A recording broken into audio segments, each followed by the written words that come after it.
Good morning. Welcome to another edition of MIW. Got the D-Man here, and as always, I'm glad you could join me.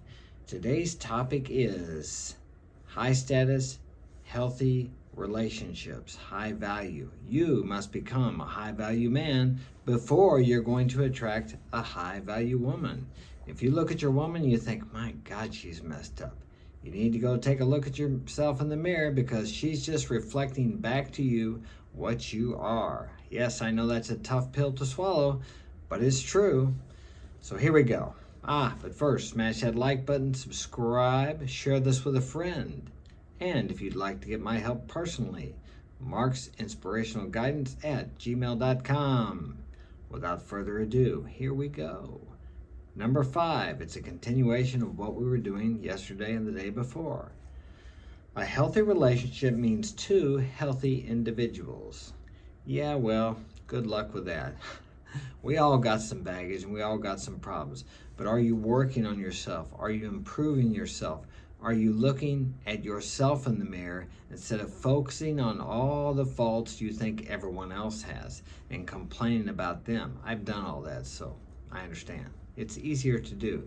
It's much easier for me to take your inventory than it is to take my own, but much more beneficial for me to take my inventory than to take yours. People just reflect back to us who we are and what we believe about ourselves. Remember that next time someone pisses you off, because there's an old Chinese phrase or saying that says, the people that make you angry or that you feel angry towards are your best teachers. Yes, I know. That's kind of hard to swallow, but it's true. So here we go. Understand that it is up to you to make yourself happy. Happiness is an inside job. That's what my old mentor told me. It is not the job of your spouse. I'm not saying you shouldn't do nice things for each other, but don't be a nice guy. I lost my place. Give me a second here. It's moving too fast. Okay. Or that your partner can't make you happy sometimes. I am just saying don't lay expectations on your partner to make you happy. I've done that too. It is not their responsibility. Figure out as individuals what makes you happy as an individual. Then you can each bring that to the relationship. Focus on yourself. Be happy by yourself. When you're by yourself, you should be in good company. You should not think that you need someone. Oh, I need a girlfriend. But many people will tell you, oh, you'll find the right girl. You just need to find the right girl. No, you have to be the right man before the right girl will find you. You don't have to chase women. When you become a man of high value, of high status, women will chase you. And you will find that you have a choice and you don't need a woman. I have never needed a woman.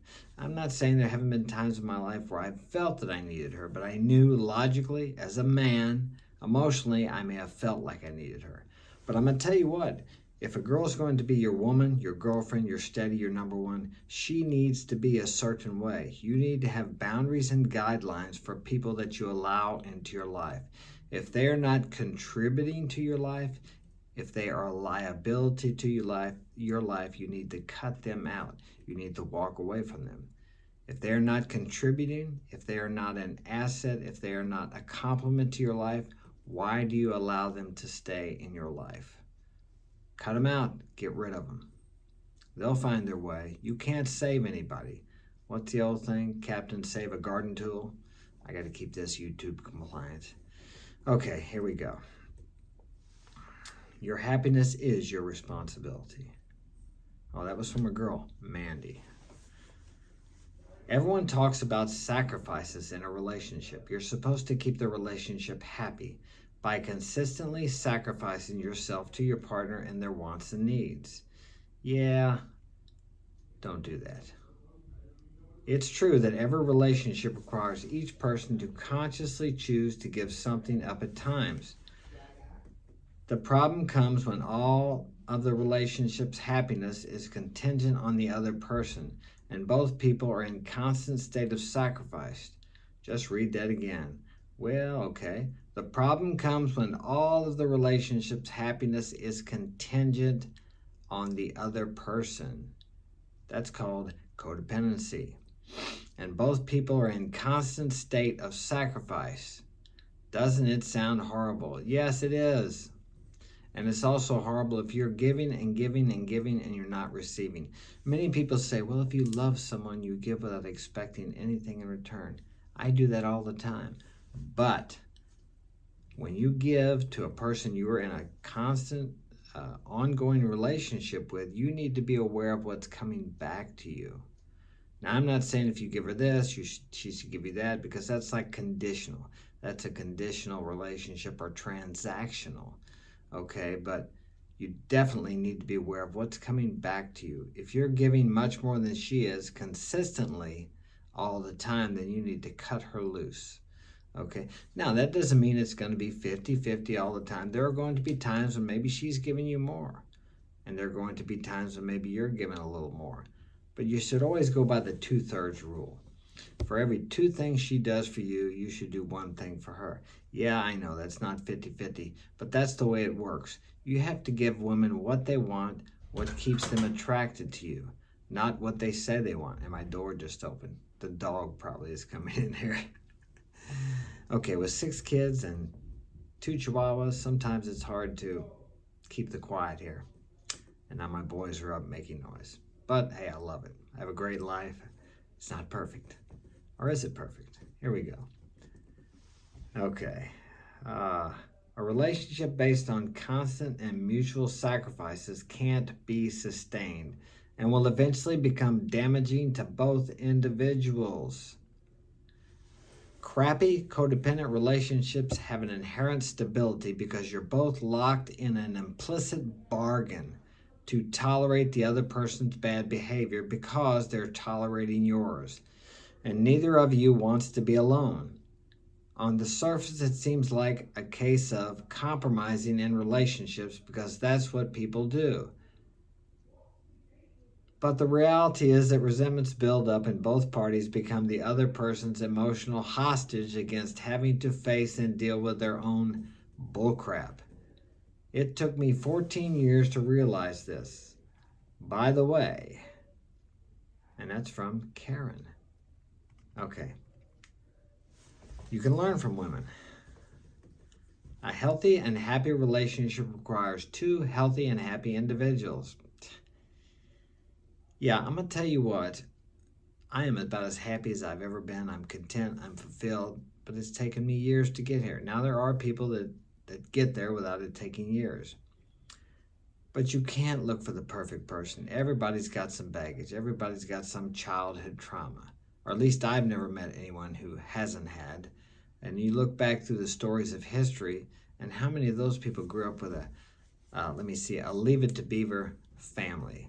Of course, a lot of you maybe are too young to know what that is, but that was the perfect family. It was a show that was on TV when I was younger. Check it out. You can probably find it on YouTube.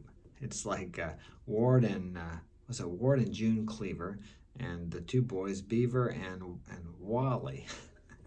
Yeah, it was great. Okay. Not quite like the shows they have today. Okay, a healthy and happy relationship. Okay, 2 individuals. This means 2 people with their own. Okay.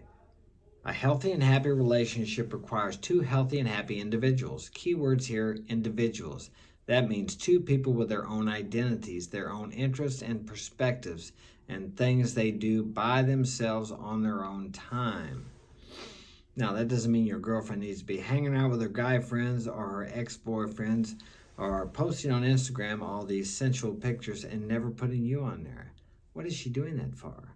Unless she has a business and she's making very, very good money, you cannot have that. Girls with boyfriends don't post sexual pictures on Instagram and take messages from all these guys. What are they doing? You know what they're doing? They're advertising their availability. That's what they're doing. They're keeping these people in the oven, these thirsty betas, just in case things don't work out between you 2. So keep that in mind, because I was ignorant of social media until about 2 years ago. And I learned the hard way, but I studied it. I understand it more now. And that is something you should not tolerate. Moving right along. This is why attempting to control your partner or submitting control over yourself to your partner to make them happy ultimately backfires. It allows the individual identities of each person to be destroyed. Those very identities that attracted each other and brought them together in the first place. Don't try to change them. This is the person you chose. They were good enough to marry, so don't expect them to change now. You can't change anyone. You can only change yourself. But if you meet someone who is portraying to you that they are moving in a certain direction, like the same direction you are, sometimes people do that. Especially a woman, she will follow you. But if she quits following you and you see that she isn't changing or she isn't growing and it's causing problems between you, she can either comply or goodbye, because she will drag you down. You both have to be growing. She has to be encouraging your growth. And if she's not, goodbye. Comply or goodbye, because she will drag you down. She just wants to hang on to your coattails and benefit from your success but not contribute anything. Better off alone. Don't ever give up who you are for the person you're with. It will only backfire and make you both miserable. Have the courage to be who you are, and most importantly, let your partner be who they are. Those are the two people who fell in love with each other in the first place, and that's Dave. And that is so true, because women will try to change you. They try to beta-tize you.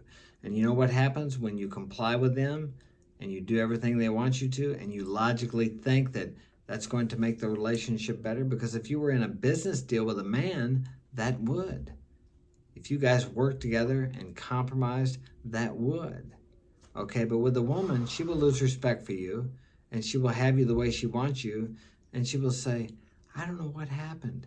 I just don't love him like I used to. I love him, but I'm not in love with him. And she'll go off with the Chad from the bar and have wild monkey sex with him, and you'll be sitting at home wondering what happened. Well, what happened was you let her take away your manhood. You aren't the man anymore that she fell in love with. They don't do this purposely. They just do it. It starts out like this. Well, honey, I'm feeling lonely tonight. Would you stay home with me and not go to the bowling with your buddies? And you think, well, I really want to go with my friends, but, she needs me. She'll appreciate me. She'll love me more for this. No, she'll love you less for that. I don't care if she cries when you're leaving. She will love you more if you do what you do and do what you did when you met her.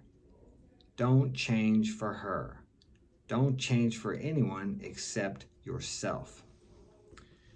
I'm going to get off here because my boys are up and they're talking very loudly downstairs. And I'm not sure if you guys can hear it or not, but it's distracting me. So smash that like button. I'll be back tomorrow with another video and more wise information, which has been given to me. I have nothing new. I've just learned it from other people and present it in a way that you may be able to understand. And I hope that will help you to improve your life and to bring fulfillment into your life as it has mine. Thanks for joining me. Have a great day.